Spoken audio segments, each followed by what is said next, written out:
你哋知唔知痛症係一個隱形殺手啊？如果你平時返工對住電腦、手機，一定會肩頸僵硬、腰酸背痛，尤其係呢個斜方肌。其實作為一個每日彎腰做 facial 8個鐘嘅美容師，我嘅肩頸痛絕對唔會少過你哋。以前我痛到頂唔順，會自己死按，有時冤痛到飆眼水，但係過2日又痛返喎。點解呢？因為我哋肌肉入邊已經有發炎嘅症狀，普通人手按根本推唔上最深層嘅勞損。我自己都試做咗1次啦，全靠我哋呢部標靶定向再生波。佢係物理治療級別嘅衝擊波，用高能量聲波直達最深層筋膜。平時好難推開嘅大嚿斜方肌，冤痛到舉唔起手嘅肩周，甚至係最難搞、最入嘅骨邊位勞損，佢都可以精準擊中。呢個儀器頭用體外震波療法，就好似一個無形嘅小錘仔咁，嗒嗒嗒，將你肌肉入邊發炎同鈣化嘅組織全部震碎。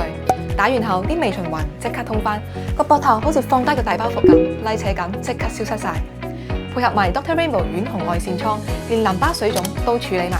大約70至90% 嘅患者喺3至5次療程之後明顯改善疼痛，大部分患者可以喺首2次療程感覺舒緩。